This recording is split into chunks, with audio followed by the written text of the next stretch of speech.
ॐ हरिः ॐ श्री गुरुभ्यो नमः। हरिः ॐ शन्नो मित्रशं वरुणः शन्नो भवत्वर्यमा शन्न इन्द्रो बृहस्पतिः शन्नो विष्णुरुक्रमः। नमो ब्रह्मणे नमस्ते वायो त्वमेव प्रत्यक्षं ब्रह्मासि त्वमेव प्रत्यक्षं ब्रह्म वदिष्यामि ऋतं वदिष्यामि सत्यं वदिष्यामि तन्मामवतु तद्वक्तारमवतु अवतु माम् अवतु वक्तारम्। ॐ शान्ति शान्ति ॐ शान्ति शान्ति शान्तिः। ॐ सहना भवतु सहनौ भुनक्तु सह वीर्यं करवावहै तेजस्विनावधीतमस्तु मा विद्विषावहै। ॐ शान्ति शान्ति शान्तिः। सदाशिवसमारम्भां शङ्कराचार्यमध्यमाम् अस्मदाचार्यपर्यन्तां वन्दे गुरुपरम्परां। श्रुतिस्मृतिपुराणानाम् आलयं करुणालयं नमामि भगवत्पादं शङ्करं लोकशङ्करं शङ्करं शङ्कराचार्यं केशवं बादरायणं सूत्रभाष्यकृतौ वन्दे भगवन्तौ पुनः पुनः। ईश्वरो गुरुरात्मेति मूर्तिभेदविभागिने व्योमवद्व्याप्तदेहाय दक्षिणामूर्तये नमः। निधये सर्वविद्यानां विषजे भवरोगिणां गुरवे सर्वलोकानां दक्षिणामूर्तये नमः। ॐ नमः प्रणवार्थाय शुद्धज्ञानैकमूर्तये निर्मलाय प्रशान्ताय दक्षिणामूर्तये नमः। मंगलाचरण। ॐ नमः श्रीशङ्करानन्द गुरुपादाम्बुजन्मने। ॐ नमः श्रीशङ्करानन्द गुरुपादाम्बुजन्मने। सविलासमहामोहग्राहग्रासैककर्मणे सविलासमहामोहग्राहग्रासैककर्मणे।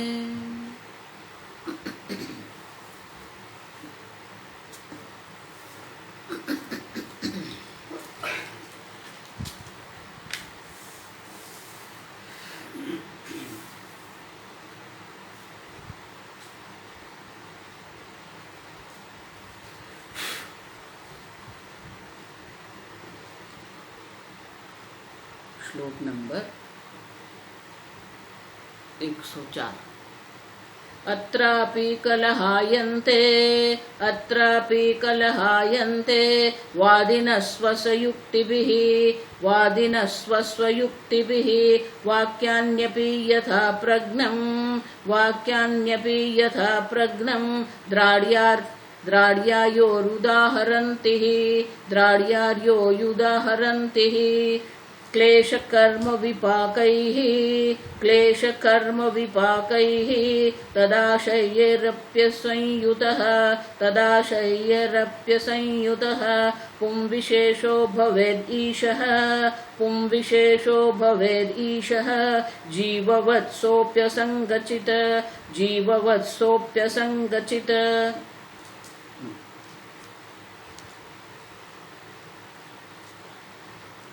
विद्यायन मुनि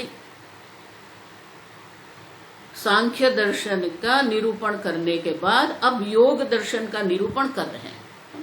सांख्यवादी जो है वो निरीश्वरवादी है और ये जो योग है वो सईश्वर है। आप समझो, सांख्यवादी जो है वो निरीश्वर है और ये जो पातंजल योग सूत्र जो है वो सईश्वर है। और सांख्यवादी जो कहता है कि प्रकृति अपने आप में ही साम्य अवस्था प्राप्त करती है, अपने आप में ही विषम अवस्था प्राप्त करती है, तो योग वाले कहते हैं नहीं नहीं ऐसा नहीं है, ईश्वरः नियामकः, ये प्रकृति का नियामक ईश्वर है। प्रकृति जो है अब जड़ होने के कारण अपने आप किसी भी प्रकार की प्रवृत्ति नहीं कर सकती है, सर्जन कार्य कर सकती नहीं है, और इसलिए कहते हैं कि ईश्वर जो चैतन्य स्वरूप ईश्वर है, उनके सानिध्य में, उनके नियमन में ही प्रकृति ये सर्व सृष्टि कर्म करती है। अब देखो ईश्वर विद्यारण्य मुनि धीरे धीरे करके एक एक विषय ला रहे हैं। अब समझो, एक एक वाद का निराकरण भी कर रहे हैं और नया नया विषय भी वो ला रहे हैं। योग के संदर्भ में अब ईश्वर का चिंतन बताया। अब देखो, तो बोले कि ईश्वर की व्याख्या क्या है, तो बोले 104 श्लोक में हमने कल देखा, अत्रापि कलहायन्ते वादिनः स्व स्व युक्तिभिः। अनेक प्रकार के वादी लोग हैं जो अपने अपने तर्क से ईश्वर के बारे में भी कलहायन्ते, झगड़ा करते हैं, कलह करते हैं। उनके उनके अपने ईश्वर की व्याख्या है, वाक्यान्यपि यथा प्रज्ञम, और श्रुति का वाक्य भी यथा प्रज्ञम, अपनी समझ के अनुरूप ही श्रुति का वाक्य का अवतरण भी वो करते रहते हैं। श्रुति को नहीं मानते, अपने तर्क को ही वो प्रमाण मानते हैं, और अपने तर्क को सिद्ध पुरवार करने के लिए, सत्य पुरवार करने के लिए वो श्रुति का अवतरण भी करते रहते हैं। और इसलिए कहते हैं कि ये ईश्वर की व्याख्या भी अन्य अन्य रूप से वो करते रहते हैं। हरेक जो वादी है, जो अपने अपने हिसाब से ईश्वर का जो है, अब देखो व्याख्या करते हैं। तो अब आगे के श्लोक में कहते हैं, 105वें श्लोक में कहते हैं कि योग वाले जो है, पातंजल योग, कल जो मैंने बताया कि योग में भी ईश्वर है। यम और नियम जो है, नियम में शौच, तपः, संतोषः, स्वाध्यायः, ईश्वर प्रणिधानम, क्रिया योग, स्वाध्याय, ईश्वर प्रणिधानम। इतना ही नहीं, पतंजलि मुनि स्पष्ट रूप से कहते हैं अभ्यास वैराग्याभ्याम तत्सिद्धि ही, समाधि की सिद्धि जो है अभ्यास और वैराग्य से होती है। ईश्वर प्रणिधानात्वा, ईश्वर की शरणागति से भी ये समाधि सिद्ध होती है। तो ईश्वर की चर्चा वहां पर है, ईश्वर की शरणागति की भी चर्चा है, स्वाध्याय माने की शास्त्र अध्ययन की बात वहां पर है। लेकिन ईश्वर कौन है, तो ईश्वर की व्याख्या योग में क्या किया है, अब समझो ठीक से। कर्म शुक्ल कृष्ण योगिनः त्रिविधः इतरेषाम्, अब क्लेशाः अविद्यादयः पंच,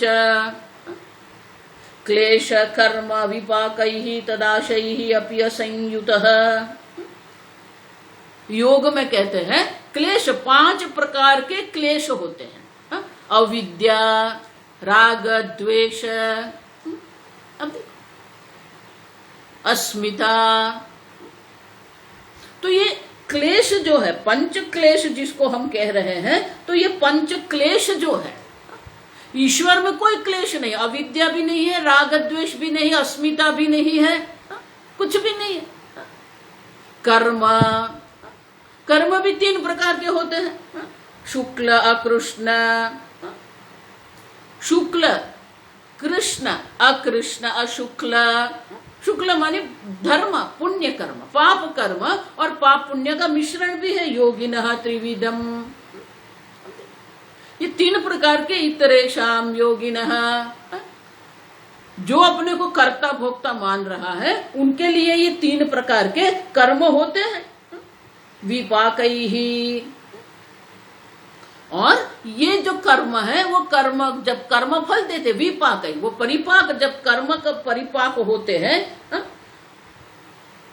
अब समझो, अविद्या है, राग है, द्वेष है, अस्मिता है, अभिनिवेश है, ये 5 क्लेश है। पाप पुण्य और मिश्र, ये 3 प्रकार के कर्म हैं। और कर्म जब परिपाक होते हैं तो कर्म फल के रूप में हमें क्या मिलता है? तदाशयैः विपाकैः जाति आयुर्भोगः इति उक्तः। कर्म विपाक, कर्म विपाक मान कि कर्म जब अपने कर्म फल देने के लिए परिपक्व होते हैं तब ये 3 प्रकार के कर्म फल देते हैं। जाति ही आयु भोगः। अब देखो, जाति ही आकृति ग्रहणात जाति ही, किस प्रकार का देह हमें प्राप्त होगा उसको जाति। देखो अब ये शब्द देखो, जाति मानी कास्ट नहीं है, आप समझो, ये ब्रिटिश लोग हमारे मन में ये डाल के गए हैं। आकृति ग्रहणात जाति ही, किस प्रकार का शरीर हमें प्राप्त होगा। अब देखो, बच्चे को जब हम पढ़ाते हैं, बच्चे को हम अलग अलग प्रकार के पशु पक्षी दर्शाते हैं तो रेखांकन करते हैं, आउटलाइन कहते हैं। वो रेखांकन से जी पहचान जाते हैं, ये कुत्ता है, ये बिल्ली है, ये हाथी है, ये अश्व है। अब देखो, न उनमें रंग है, न कुछ प्रकार से आंख दर्शा, ये कुछ भी नहीं है, सिर्फ रेखांकन हम करते हैं और हम समझ जाते हैं। अब देखो, पक्षी में भी होता है, ये शूक है, ये तोता है, ये काग है। अब समझो, पहचानते हम भी। ये चींटी है, ये मकर है। तो जाति माने आकृति, किस आकृति का देह आपको प्राप्त होगा। मनुष्य शरीर होगा, पशु पक्षी देव गंधर्व, हमें पता नहीं है। तो कर्म जब परिपक्व होते हैं तो कर्म विपाकैः, विशेष प्रकार के कर्म फल के कारण विशेष प्रकार की जाति माने की विशेष प्रकार की योनि हमें प्राप्त होती है। जाति ही आयु, वो देह में हम कितने वक्त तक रहेंगे, हम आयुष्य हमारा कितना होगा। देखो, ये आयुष्य गिनती हम वर्ष में करते हैं, लेकिन ये वर्ष की गिनती जो है हमारी पृथ्वी पर है। पृथ्वी सूर्य का एक बार परिभ्रमण करती है, उसको 1 वर्ष कहते हैं हम। तो पृथ्वी की दृष्टि से 1 वर्ष है। अब गुरु के ग्रह पर जाके आप बैठेंगे तो वहां 1 वर्ष कितने का होगा? पृथ्वी के 12 वर्ष जो है वो गुरु ग्रह के 1 वर्ष होगा। और इसीलिए आयु जो हमारे कर्म फल के रूप में हमें शरीर प्राप्त होता है, जाति ही आयु, आयुष्य भी प्राप्त होता है, लेकिन वो आयुष्य की गिनती हम वर्ष में नहीं करते हैं। वो हमारे श्वास, कितने प्राण हमारे शास्त्र, हमारे प्रारब्ध में, भाग्य में है। अब तो आयु, आयुष्य कितनी है हमारी, वो कर्म फल के अनुरूप मिलती है हमें। भोगाः, हरेक का जो शरीर जो है, देह जो है, देह की अपने भोग की भी एक मात्रा होती है, उनकी क्षमता कितनी होती है। देखो, बच्चे होते हैं ना, छोटे बच्चे 1-2 साल के, बहुत हंसते हैं ना तो भी हम उसको रुकवा देते हैं। अब बहुत रोते हैं तो भी हम चुप करते हैं उनको। क्यों? ज्यादा हंसना या ज्यादा हर्ष या ज्यादा दुख, कई बार हमारा शरीर जो है वो सहन नहीं कर सकता है। 1975 में जब कपिल देव कैप्टन थे, शारजहां में पहली बार हमने वर्ल्ड कप जीता था, तो वहां एक भारतीय बैठे थे, वृद्ध थे, लेकिन जब वो जीत गए हम वर्ल्ड कप तो वो इतने खुश हो गए, इतने हर्षा हो गए, तो उनको वहां ही हार्ट अटैक आया और वहां ही वो गुजर गए। अब उनकी मृत्यु हो गई तत्काल, क्योंकि उतना आनंद हुआ उनको। अब समझो, कई बार ये देखो कि हार्ट अटैक भी आते, क्यों? इतना दुख होता है कि दुख के कारण वो हार्ट अटैक भी आ जाता है। अब समझो, तो भोग मानी कि आपके शरीर में कितने भोग की क्षमता है। अब तो कई लोग हैं वो 10 इडली भी खा जाते हैं, हम 3 इडली खाते हैं, हमें समस्या हो जाती है। हमारे शरीर कितना भोजन कर सकता है, हमारा शरीर कितना श्रम कर सकता है। अब सब हमारा शरीर कितना काम कर सकता है, उनकी एक क्षमता होती है, उसको भोग कहते हैं। सुख कितना, दुख कितना, भोग कितना, भोजन कितना, कितनी प्रतिकूलता हम सहन कर सकते हैं। पहले के जो क्षत्रिय थे उनको घाव लगते थे फिर भी वो युद्ध करते रहते थे, मानी उनके शरीर में इतनी क्षमता थी कि पीछे से भी अगर घाव लगा हुआ है, रक्त बह रहा है, फिर भी वो युद्ध करते थे। मानी कि वो घाव का जो पीड़ा, घाव की जो पीड़ा है, वो पीड़ा सहन करने की उनमें शक्ति थी। अब हमारी एक अंगुली में थोड़ा सा भी लगता है ना, वो पूरे दिन देखते रहते हैं हम लोग। तो उनकी क्षमता उतनी थी कि उतनी पीड़ा वो सहन कर सकते थे। अब भोग मानी मात्र भोग नहीं, हमारा शरीर कितना कर्म कर सकता है, कितना श्रम कर सकता है, कितनी प्रतिकूलता सहन कर सकती, कितनी ठंडी, कितनी गर्मी। अब देखो बहुत सारे महात्मा जो हिमालय में रहते हैं ना, अब जब ठंडी के दिन आते हैं तो वहां हिम वर्षा होती है, ठंडी ज्यादा होती है, माइनस में जाता है, तो वो सब लोग यहाँ आते हैं। गुजरात में, राजस्थान, मध्य प्रदेश में, सब जगह पर वो सत्संग करने को आते हैं। अब देखो, अब जब वो सत्संग करने आते हैं, लेकिन यहां जो हमारी ठंडी होती है वो क्या है, हमारी ठंडी 20 डिग्री से चलती है। हमें तो 20 डिग्री में भी हमें ठंडी लगती है। अब 20 डिग्री उनके लिए तो गर्म है। तो जब वो यहाँ आते हैं तो हमें ऐसा लगता है, देखो उसको तो बिल्कुल ठंडी नहीं लग रही है।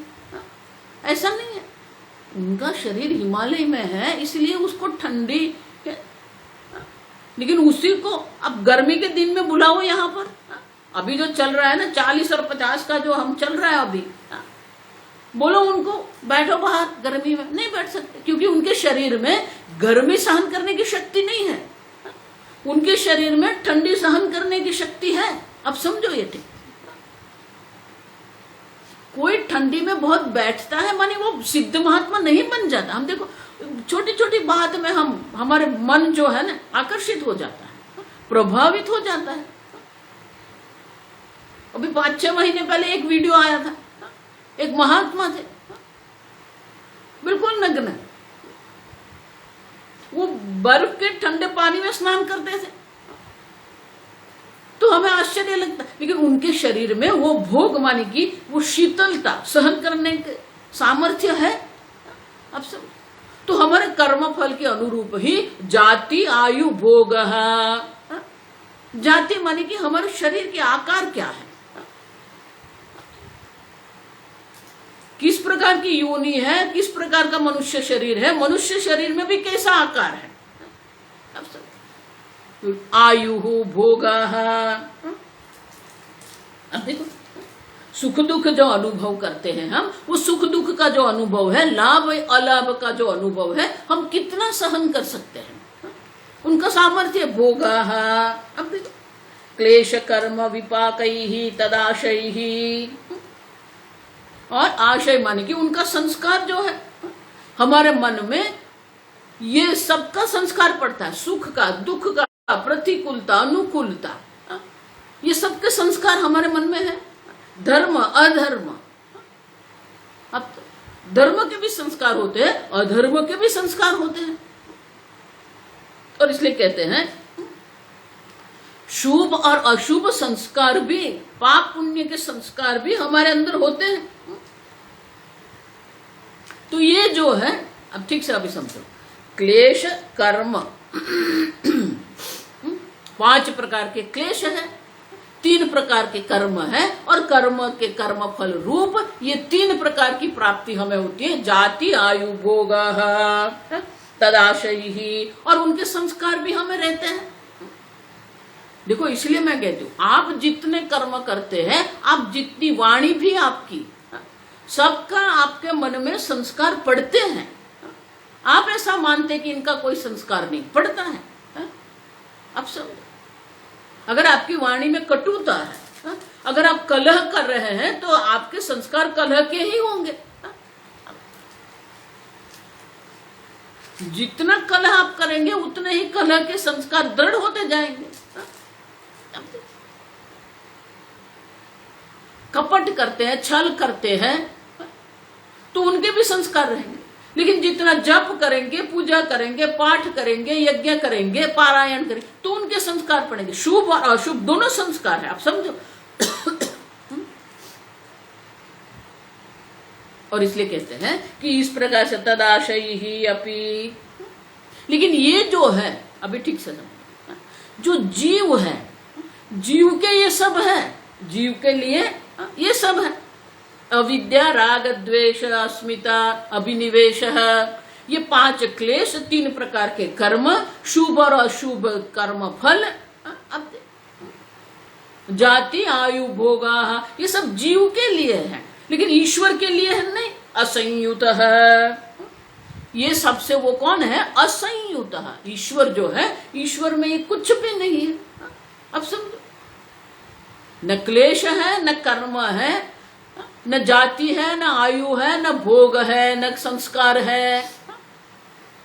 तो योग शास्त्र कहते हैं, योग शास्त्र के अनुरूप ये जो ईश्वर है, ईश्वर कौन है? असंयुत पुं विशेष भवेद ईश। पुरुष विशेष को हम ईश कहते हैं। देखो ये उनकी व्याख्या है। ईश्वर जो है एक पुरुष विशेष है, जिनमें ये कुछ भी नहीं है, असंग है। ईशः जीववत्सः अपि असंगचित। इतना ही नहीं, जीव भी असंग चैतन्य स्वरूप है, उसी प्रकार से ईश्वर भी असंग चैतन्य स्वरूप है। अब जीव भी असंग चैतन्य है, लेकिन जीव में ये सब है। जीव असंग चैतन्य होने पर भी अविद्या के कारण राग द्वेष है, अस्मिता है, अभिनिवेश है, कर्म है, ये सबसे संयुक्त है। लेकिन पुरुष विशेष जो ईश्वर है, उसमें अविद्या आदि क्लेश नहीं है, और इसीलिए ये सब उनमें नहीं है। स्वरूप से ईश्वर भी असंग चैतन्य है, जीव भी असंग चैतन्य स्वरूप है, लेकिन जीव में अविद्या के कारण ये सब देखने को मिलता है। और इसीलिए योग में कहते हैं कि जो एक विशेष पुरुष जो है, उसी को हम ईश्वर कहते हैं। भवेद ईशः, ये योग की व्याख्या है। और ये ईश्वर जो है, जो असंग चैतन्य है, अब देखो उनकी ही व्याख्या को हम पकड़ते हैं, हम हमारा कुछ नहीं कहते हैं। सांख्यवादी कहते हैं कि प्रकृति स्वतंत्र रूप से करती है, तो योग वाले ने कहा प्रकृति जड़ होने से अपने आप कुछ नहीं कर सकती, इसलिए ईश्वर उनका नियामक है। और ईश्वर जो है, ईश्वर के सानिध्य से ही प्रकृति सर्जन कार्य करती है। तो हमने पूछा ईश्वर कौन है, तो ईश्वर की व्याख्या योग ने बताई। योग सूत्र में इस प्रकार से योग की व्याख्या, ईश्वर की व्याख्या है। अब वो जो ईश्वर की व्याख्या दर्शाई, आप समझो ठीक से, तो ईश्वर की जो व्याख्या दर्शाई, क्लेश कर्म विपाकाशयि अपरामृष्टः पुरुष विशेषः ईश्वरः, ये किसी से भी, वो किसी भी प्रकार से उससे ये उनका कुछ भी प्रकार से कोई संबंध नहीं है। अपरामृष्ट असंग है, और वो जीववत असंग चैतन्य, वो भी कहते हैं जीव के समान वो भी असंग चैतन्य है। अब ईश्वर को जीव समान असंग चैतन्य स्वरूप आप कहेंगे तो गड़बड़ हो जाएगी। क्यों? तो आगे कहते हैं, आगे के श्लोक में 106, तथापि पुं विशेषत्वात्, तथापि त्वं विशेषत्वात् घटते अस्त्य नियंत्रुता, घटते अस्त्य नियंत्रुता, अव्यवस्थौ बन्धमोक्षौ, अव्यवस्थौ बन्धमोक्षौ, आपतेतामिहान्यथा, आपतेतामिहान्यथा। अब अगर आप कहते हैं कि ईश्वर असंग चैतन्य स्वरूप है, और आगे आपने कहा वो प्रकृति का नियंता है, नियामक है, तो जो असंग चैतन्य स्वरूप है वो नियामक कैसे बन गया? असंग है वो तो। अगर वो असंग है तो किसी का भी वो नियमन कैसे करेगा? आप समझो, तो ये तो विरोधाभास हो गया। वो असंग भी है और नियंता भी है। और इसलिए आगे श्लोक, ये श्लोक में कहते हैं तथापि, भले आप ये ईश्वर की व्याख्या करते हो, ईश्वर में क्लेश नहीं है, कर्म नहीं है, कर्म फल नहीं है, वो ठीक है, हम भी मानते हैं। ईश्वर का कोई जन्म नहीं है, उनकी कोई जाति, कोई भोग नहीं है, ठीक है, वो तो हम भी मानते हैं। लेकिन आप कहते जीववत असंग अपि, जीव के समान वो भी असंग है। अगर आप ऐसा मानते हैं, तथापि पुरुष विशेषः, तो क्या होगा? घटते अस्त्य नियंत्रुता, तो असंग चैतन्य है और फिर भी पुंस विशेषत्वात् तथापि घटते अस्त्य नियंत्रुता, वो असंग होने पर भी वो नियंता भी है, नियंत्रुता, नियामकता, ईश्वर में नियामकता भी है, ऐसा आप कहते हैं। तो ये जो कह रहे हैं वो ठीक नहीं है। क्यों? अव्यवस्थो बंध मोक्षो आपतेत, आपतेताम इह अन्यथा। प्रकृति और पुरुष दोनों है। प्रकृति का नियमन जो है वो पुरुष कर रहा है, तो बोले कि ये तो अव्यवस्था हो जाएगी। अव्यवस्थो बंध मोक्षो, क्यों? क्योंकि बंध और मोक्ष आप किसको कहेंगे? बंध और मोक्ष में अव्यवस्था हो जाएगी। आपते यह अन्यथा, अन्यथा माने कि उनमें किसी भी प्रकार से कोई नियमन नहीं रहेगा, कोई व्यवस्था रहेगी ही नहीं।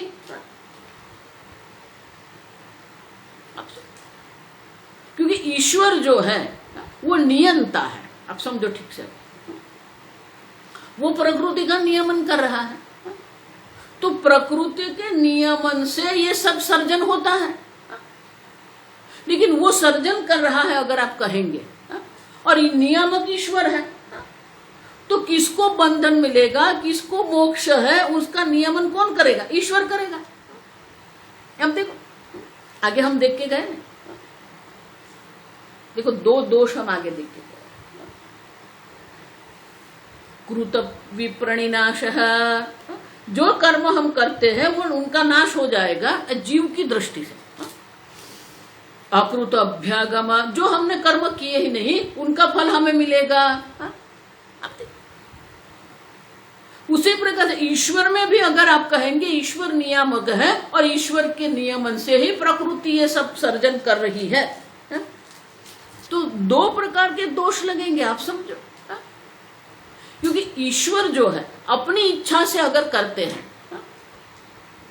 तो उनमें क्रूरता आ गई। क्यों? किसी को जन्म से ही ऐसे प्रकार के रोग देते हैं, किसी को जन्म से ही इस ऐसी अवस्था में रखते हैं वो, तो ये क्रूर हो गए ईश्वर।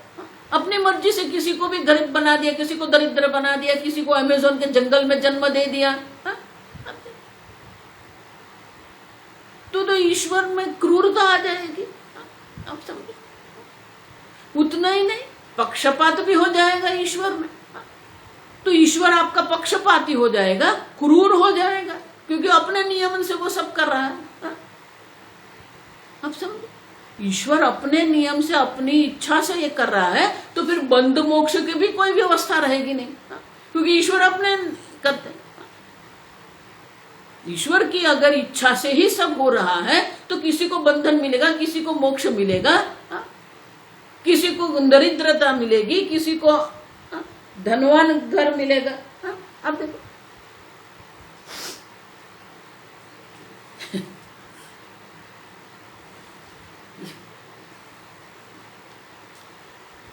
it rolls down on my glasses.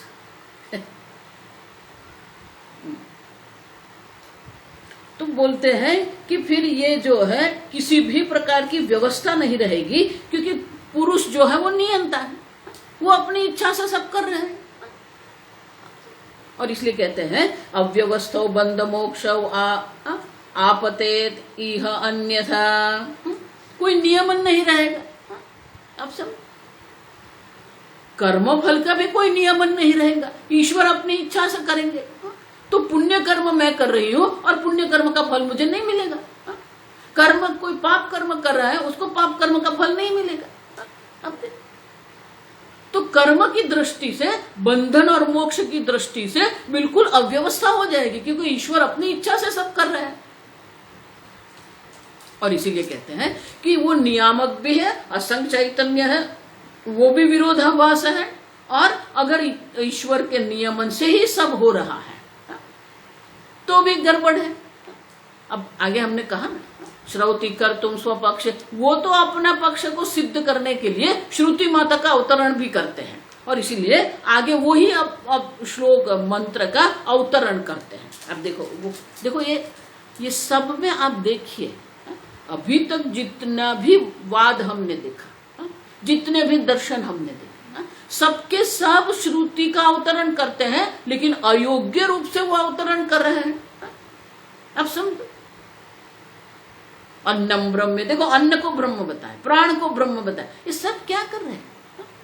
आजकल भी यही चल रहा है। आप समझो, ऐसा मत मानना।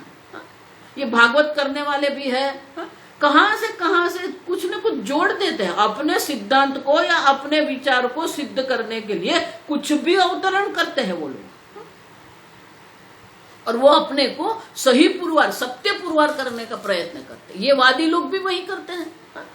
तो ये भी क्या कहते हैं, नहीं देखो, हम नहीं कहते, आपकी श्रुति तो कहती है ये ईश्वर सबका नियंता है। कहाँ पर? बीशास्माद् वातः पवते बीशोदेति सूर्यः बीशादग्निश्च इंद्रश्च मृत्युर्धावति पंचमा। आपके ही तैत्तिरीय उपनिषद में, तैत्तिरीय उपनिषद में ही कहा है, क्या कहा? बीशास्मादिति एवं, श्लोक 107वां श्लोक पढ़ेंगे। बीशास्मादित्येवं आदौ असंगस्य परात्मनः श्रुतं तद्युक्तमप्यस्य क्लेशकर्मादि असंगमात्। अब बीशास्मादिति इत्येवं आदौ असंगस्य परात्मनः, वो असंग है, परमात्मा है, ईश्वर है, वो पुरुष विशेष है, असंग है, लेकिन वो भी क्या कर रहे हैं? नियमन कर रहे हैं।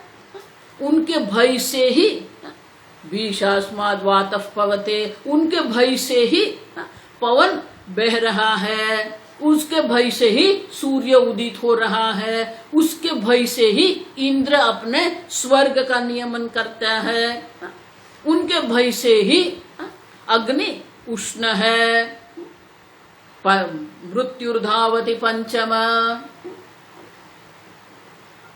उनके भय से ही मृत्यु दौड़ रहा है। क्यों? मृत्यु दौड़ता ही रहता है। क्यों? एक को अफ्रीका से लेना है, दूसरे को अमेरिका से लेना है, कहां से उठाना पड़ता है उनको, और इसलिए उनको दौड़ना पड़ता है। आप समझे? तो बोले कि देखो, उनके भय से ही यमराज, सबको भय लगता है यमराज का। कोई यमराज का दर्शन भी करने को तैयार नहीं है, वो ही यमराज जिससे सब डरते हैं, वो मृत्यु जो है। अब देखो, ये जगत में सबसे भयभीत करने वाला जो है वो मृत्यु है, और वो जो यमराज है, वो यमराज भी ये ईश्वर से डरते हैं। सबको डराने वाले जो है, सबको भयभीत करने वाले जो मृत्यु है, वो भी ईश्वर के भय से दौड़ रहे हैं। अब देखो, तो आपकी श्रुति तो कहती है कि सबका नियंता ईश्वर है, उनके भय से ये सब हो रहा है। इसीलिए श्रुतम तद युक्तम अपि, और इसलिए हम जो कहते हैं भले ही असंग स्वरूप वो ईश्वर है, फिर भी वो नियंता है, क्योंकि आपकी श्रुति ही वो कह रही है। और क्लेश कर्मादि संगमात, और उनका कभी भी क्लेश कर्मादि से कभी भी उनका संग होता ही नहीं है। अब इसीलिए हम जो कहते हैं वो ठीक ही है। ईश्वर असंग चैतन्य स्वरूप भी है और वो नियंता भी है, दोनों है। अब देखो, तो हम उनको प्रश्न पूछते हैं। उसने क्या कहा? जीववत असंग, जीव के समान वो भी असंग है और नियंता भी है। अब उन्होंने कहा जीववत, हमने नहीं कहा है। तो विद्यारण्य मुनि कहते हैं अगर आप कहते हैं कि जीव के समान ईश्वर भी असंग है, तो ये तो विरोधाभास अगेन हो गया। ईश्वर में भी विरोधाभास आपके बात में है, और जीव के बारे में आप जो कह रहे हैं वो भी है। क्यों? क्योंकि जीव के लिए ये सब है, क्लेश है, कर्म है, विपाक है, तदाशय है, संस्कार है। तो जीव अगर असंग है तो इसमें ये कर्म विपाक कैसे आ जाएगा? अब समझो। और इसलिए आगे के श्लोक में कहते हैं जीवानामप्यसंगत्वात् क्लेशादीर्नह्यथापि च विवेकाग्रहतः क्लेश, पूरा पढ़ना। विवेकाग्रहतः क्लेश कर्मादि प्रागुदीरितम्, विवेकाग्रहतः क्लेश कर्मादि प्रागुदीरितम्।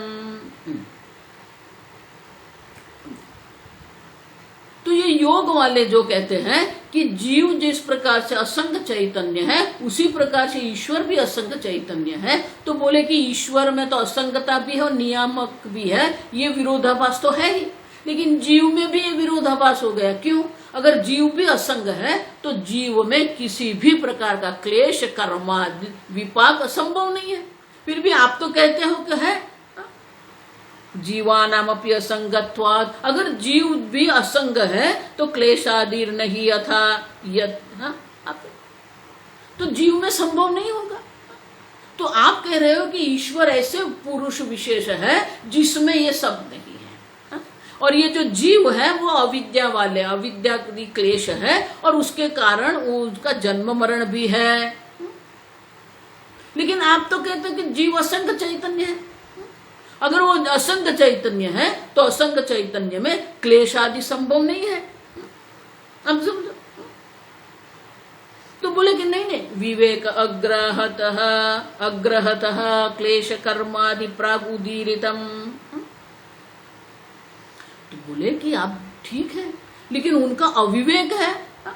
अविवेक होने के कारण प्रकृति और पुरुष जो है वो भिन्न है, फिर भी उन्होंने एक बना दिया, वो अविवेक है उनका।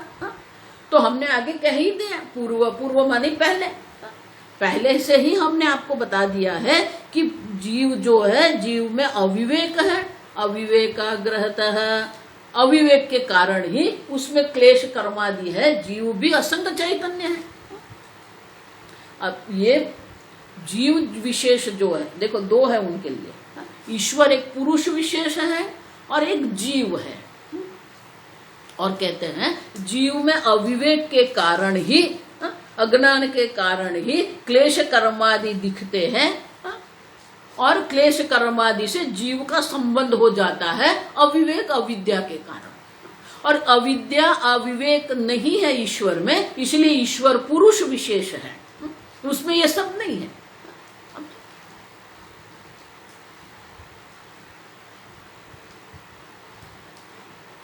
उनका उत्तर तार्किक लो दे दे, हमें उनका उत्तर देने की आवश्यकता, हम तो प्रश्न उठाते हैं उनके लिए, लेकिन उसका उत्तर वो तार्किक दे रहा है। वो तार्किक क्या कहता है अब हम देखते हैं। 109वां नित्य ज्ञान प्रयत्नेच्छ गुणानीशस्य मन्वते असंगस्य नियतृत्वम् अयुक्तमिति तार्किकाः।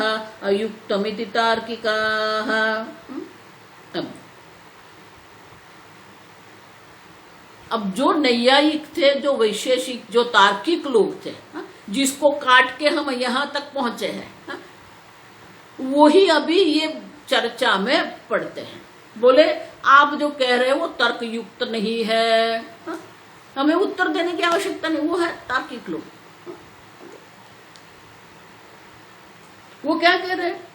नित्य ज्ञान प्रयत्न इच्छा। ये ईश्वर कौन है? ईश्वर वो है जिसमें नित्य ज्ञान है, अविद्या है ही नहीं। नित्य प्रयत्न, नित्य इच्छा वाला है। सो कामयत बहुश्याम प्रजा येति। अब देखो, ईश्वर में भी इच्छा है, मैं सर्जन करूं, मैं अनेक बन जाऊं। ईश्वर में भी प्रयत्न है, वो सतत सर्जन कर्म कर रहे हैं, सर्जन करते हैं, स्थिति करते हैं, संहार करते हैं। ये कर्म है ईश्वर के भी। अब समझो। और ये सब करने के लिए ज्ञान भी आवश्यक है। समझ गए? ज्ञान भी है, इच्छा भी है और प्रयत्न भी है। ये तीनों होना चाहिए, तभी तो सर्जन होगा ना। किसी भी प्रकार का अगर आपको सर्जन करना है, ये तीन आवश्यक है। पहले तो वो सर्जन का ज्ञान होना चाहिए। ज्ञान होने के बाद इच्छा भी होनी चाहिए। ज्ञान तो हमें बहुत होता है, लेकिन इच्छा नहीं करते हम लोग। तो इच्छा भी होनी चाहिए। सो कामयत, आपका शास्त्र, आपकी श्रुति कहती है। तो नित्य कर्म भी है, नित्य इच्छा भी है और नित्य ज्ञान भी है। ये ईश्वर है आपका। और इसलिए कहते हैं नित्य ज्ञान प्रयत्न इच्छा। देखिए ये क्रम ठीक नहीं है, आप ठीक से समझो। ज्ञान प्रयत्न इच्छा नहीं है, ज्ञान इच्छा प्रयत्न। लेकिन ये छंद जो है, ये छंद को बिठाने के लिए उन्होंने आगे पीछे कर दिया है। ज्ञान प्रयत्न इच्छा ऐसा क्रम नहीं है। क्रम कहां से आएगा? पहले ज्ञान, जानाति इच्छति कर्म करोति, ये क्रम है। तो नित्य ज्ञान भी है, नित्य इच्छा भी है और नित्य प्रयत्न, मानी वो सतत सर्जन का कर्म कर रहे हैं। सर्जन, स्थिति और संहार का कर्म सतत कर रहे हैं, नित्य प्रयत्न है। तो बोले कि ये जो इच्छा गुणानीशस्य मन्वते, तो क्या बोलते हैं कि ये इस प्रकार से आप कहते हो कि ईश्वर वो है जिसमें ये तीन है। ये तीन गुण जो है वो ईश्वर में होने चाहिए, तभी तो वो सर्जन कर सकते हैं, तभी तो वो स्थिति कर सकते हैं, तभी तो वो संहार कर सकते हैं। तो आप मानते हो, आप मनवते मानिए, आप मानते हो, आप स्वीकार करते हो कि ईश्वर में ये तीन है, ज्ञान है, इच्छा है और कर्म है। लेकिन साथ साथ में आप क्या कहते हैं? असंगस्य ईशस्य गुणानिति। अब वो असंग ईश्वर है, असंग उस ईश्वर के ये गुण, तीन गुण है, तो ये तो विरोधाभास हो गया। नियंतृत्वमिति अयुक्तमिति तार्किका, अयुक्त है, अयोग्य है ये तो। अगर वो असंग है तो असंग में ये तीन नहीं हो सकते। असंग ईश्वर जो है आपका, तो असंग भी है और नियंतृत्व भी है। अब देखो, तो तार्किक लोग कहते हैं ये तर्क युक्त नहीं है, ये तर्क से विरुद्ध है। देखो ये बहुत समझना है हमें भी। आप कुछ भी बोलो या कुछ भी करो, वो तर्क संगत होना चाहिए, उनके पीछे कोई ना कोई तर्क होना चाहिए। हम ऐसा नहीं कहते। वेदांत भी तर्कबद्ध है, लेकिन उनका तर्क इतना सूक्ष्म है कि कई बार हमें समझ में आता नहीं, इसलिए हम ऐसे मान लेते हैं ये अतार्किक है। अतार्किक नहीं है, आप समझो। तर्क हमें समझना पड़ेगा। तो यहां वो तार्किक लोग कहते हैं योग वाले को कि आपका जो ईश्वर है, आपने जो ईश्वर की व्याख्या दर्शाई है वो योग्य नहीं है, अयुक्तमिति। असंग भी है और उसमें नित्य ज्ञान, नित्य इच्छा और नित्य कर्म भी है। ये तीन गुण है। आप तीन गुण को स्वीकार भी करते हो और असंग भी कहते हो, और इसीलिए ये संभव नहीं है। अब ये संभव है ही नहीं। अगर ईश्वर में ज्ञान, इच्छा, कर्म है तो फिर वो असंग नहीं हो सकता। असंग तो वो निर्गुण होना चाहिए। हम आगे देख के गए, कूटस्थ जो चैतन्य है, देखो ये याद रखना है हम कहां से कहां आ गए हैं। जिस प्रकार से 4 प्रकार के आकाश है, उसी प्रकार से 4 प्रकार के चैतन्य की 4 प्रकार से अभिव्यक्ति है। उसमें कूटस्थ चैतन्य जो है असंग है, असंग चैतन्य है वो। तो आपका चैतन्य जो कूटस्थ चैतन्य, जो असंग चैतन्य है, तो ईश्वर भी असंग चैतन्य है। तो इसमें ये 3 गुण संभव नहीं है। और इसलिए कहते हैं अगर जीव में आप कहेंगे तो हम मानेंगे कि जीव में इच्छा होती है, जीव में कर्म होते हैं, वो हम मानेंगे। लेकिन ईश्वर में आप कर्म कहेंगे, ईश्वर में आप इच्छा कहेंगे, तो वो तो संभव है ही नहीं। और इसीलिए आप जो ईश्वर की व्याख्या कर रहे हैं, देखो ये तार्किक लोग कह रहे हैं किसको, योग वाले को, पातंजल योग वाले को ये तार्किक लोग तर्क करते हैं कि आपने जो ईश्वर की व्याख्या बताई है, जो पुरुष विशेष को आपने ईश्वर कह दिया है, वो आपकी जो व्याख्या है वो तर्कबद्ध नहीं है, अयुक्तमिति। अब तो आगे वो कहते हैं पुं विशेषत्वमप्यस्य गुणैरेव न चान्यथा सत्यकामः सत्यसंकल्पः इत्यादि श्रुतिर्जगौ। तो बोले कि आप जो कह रहे हैं वो ठीक है। अब वो श्रुति लाते हैं, योग वाले अपने को सही पुरवार कर, सत्य पुरवार करने के लिए क्या कर रहे हैं, अभी वो श्रुति का अवतरण करते हैं। क्यों?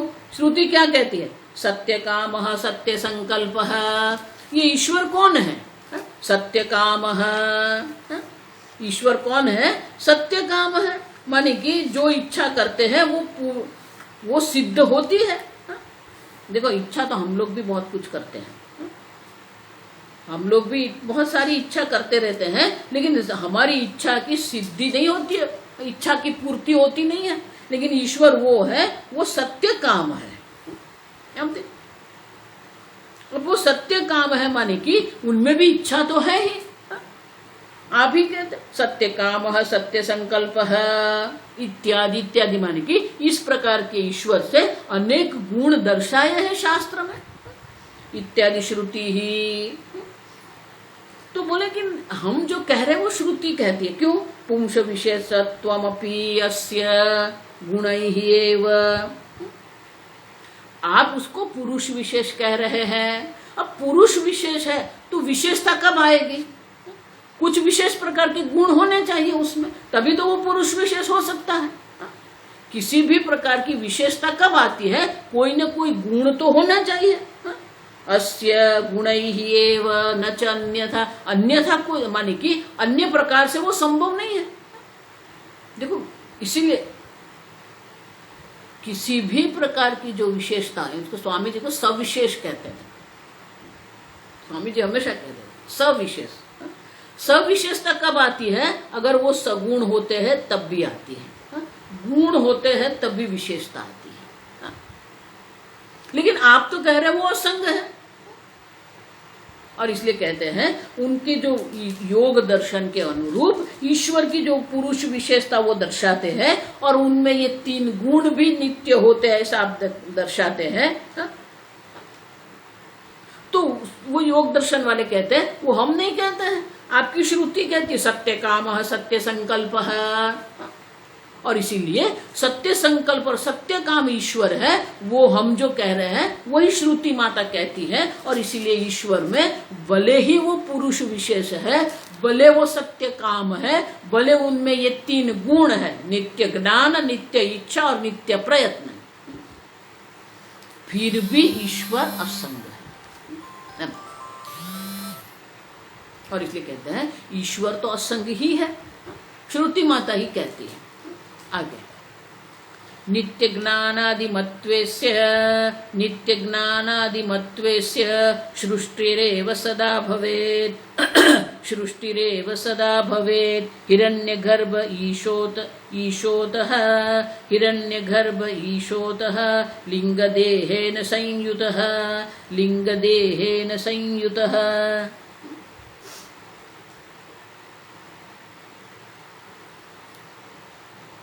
नित्य ज्ञानादिमत्वे अस्य सृष्टि एव सदा भवेत्।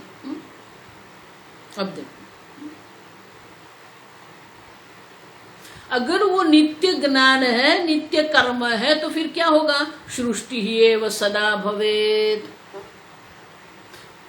सदा सृष्टि ही रहेगी, प्रलय होगा ही नहीं। क्यों?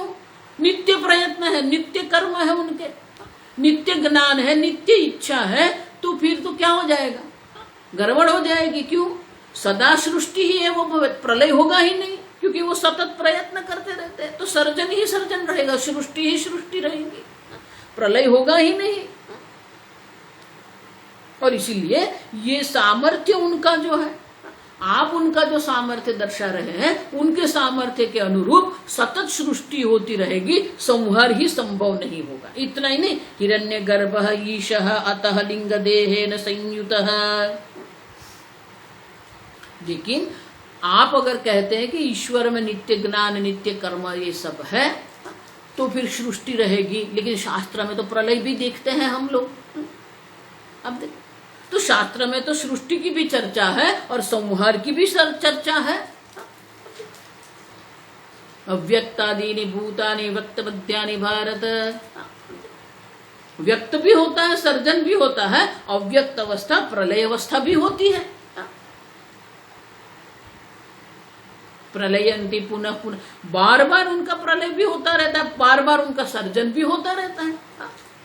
और इसीलिए अगर आप श्रुति के सहमति से चलते हैं, तो श्रुति में तो सृष्टि के साथ प्रलय की भी चर्चा है। और इसीलिए अगर आप नित्य प्रयत्न और नित्य कर्म की चर्चा करते हैं, तो फिर हमेशा सृष्टि रहनी चाहिए, क्योंकि नित्य कर्म है।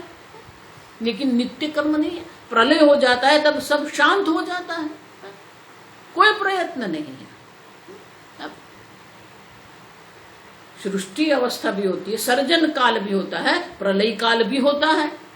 अब गीता में भी कहते हैं कि ये सर्जन हुआ, सर्जन के बाद प्रलय भी हो गया। ब्रह्मा जी का जब दिन होता है तब सर्जन होता है। अब ब्रह्मा जी की रात्रि हो गई, तब सर्व का ब्रह्मलोक रहने के बाद उनके बाद में जितना भी अन्य लोक है, सबका प्रलय हो जाता है, ब्रह्मलोक सिवाय। तो एक रात्रि, ब्रह्मा जी की एक रात्रि तक प्रलय काल भी रहता है। अब जब प्रलय काल होता है, वहां तो किसी भी प्रकार की कोई प्रवृत्ति नहीं है। अब देखो, तो अगर आप नित्य प्रयत्न कहेंगे, नित्य ज्ञान और नित्य कर्म कहेंगे, तो हमेशा सृष्टि रहेगी। लेकिन श्रुति ऐसा नहीं कहती है। श्रुति तो कहती है प्रलय होता है, प्रलय काल होता है। और इसीलिए आप आदि श्रुति मत कहो। देखो, इसलिए मैं कहती हूँ, ये सब जो कहते हैं ना, वो आधा आधा करते हैं। और इसलिए कहते हैं ये संभव नहीं है, हमेशा सृष्टि रहे ऐसा संभव नहीं है, क्योंकि श्रुति माता स्वयं प्रलय की भी चर्चा करती है। इतना ही नहीं, हम देखो, अगर हम ईश्वर की बात करते हैं, हिरण्यगर्भः ईशः अतः लिंग देहेन संयुतः।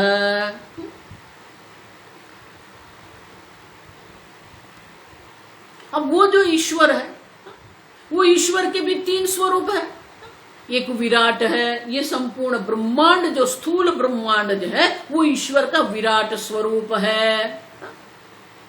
ये समस्त सूक्ष्म शरीर जो है, वो ईश्वर का हिरण्यगर्भ स्वरूप है। आप ही कहते हो। तो अगर आप कहेंगे कि ईश्वर हिरण्यगर्भ है, अब देखो, तो अगर वो हिरण्यगर्भ है तो क्या हो गया? लिंग देहेन संयुतः। जब तक सूक्ष्म देह के साथ उनका संयोग नहीं होता है, तब तक ये संभव नहीं है। और अगर आप कहेंगे कि नहीं नहीं, हिरण्यगर्भ है, सूक्ष्म देह से उनका संयोग होता है, तो फिर आपका ईश्वर असंग नहीं रहेगा, क्योंकि उनका हिरण्यगर्भ का क्या हो, हिरण्यगर्भ के माने कि सूक्ष्म शरीर से उनका संयोग हो गया, तो वो असंग रहेगा नहीं। अब देखो, और इसलिए कहते हैं आप जो ईश्वर की व्याख्या कर रहे हैं, वो व्याख्या योग्य नहीं है। लिंग देहेन संयुतः ईशः। अगर ईश्वर को आप हिरण्यगर्भ कहेंगे तो फिर ईश्वर जो है वो असंग नहीं रहेगा, उनका सूक्ष्म देह समष्टि सूक्ष्म देह के साथ उनका संयोग हो जाएगा, और वो संयोग हो गया तो फिर वो असंग नहीं। और इसलिए कहते हैं कि इस प्रकार से योग दर्शन में जो ईश्वर की पुरुष विशेष के रूप में जो व्याख्या की गई है वो शास्त्रोक्त नहीं है। अब ठीक से समझो, योग दर्शन भी वेदांत की दृष्टि से, शास्त्र की दृष्टि से पूर्व पक्षी है, आप समझो, सिद्धांत नहीं है। और इसलिए कहते हैं कि ये दो दोष हो जाएंगे। पहला तो अगर आप कहेंगे नित्य प्रयत्न नित्य ज्ञान आदि है तो हमेशा सृष्टि रहेगी, लेकिन प्रलय रहता है, प्रलय भी होता है। और दूसरा, अगर हिरण्यगर्भ जो है, अब हिरण्यगर्भ कहेंगे तो ईश्वर का सूक्ष्म देह के साथ संयोग होता है, और इसीलिए वो असंग नहीं रहेगा। और इसीलिए आप जो ईश्वर की व्याख्या कर रहे हैं वो योग्य रहती नहीं है। आगे हम कल देखें। ओम स्वस्ति प्रजाभ्यः परिपालयन्ताम् न्यायेन मार्गेण महीं महिषाः गोब्राह्मणेभ्यः शुभमस्तु नित्यं लोकाः समस्ताः सुखिनो भवन्तु काले वर्षतु पर्जन्यः पृथिवी सस्यशालिनी देशोऽयं क्षोभरहितः ब्राह्मणाः सन्तु निर्भयाः। ओम सर्वेषां स्वस्तिर्भवतु सर्वेषां शान्तिर्भवतु सर्वेषां पूर्णं भवतु सर्वेषां मङ्गलं भवतु सर्वे भवन्तु सुखिनः सर्वे सन्तु निरामयाः सर्वे भद्राणि पश्यन्तु मा कश्चित् दुःखभाग् भवेत्। असतो मा सद्गमय तमसो मा ज्योतिर्गमय मृत्योर्मा अमृतंगमय। ओम पूर्णमदः पूर्णमिदं पूर्णात् पूर्णमुदच्यते पूर्णस्य पूर्णमादाय पूर्णमेवावशिष्यते। ओम शांति शांति शांति। हरि ओम श्री गुरुभ्यो नमः। हरि ओम।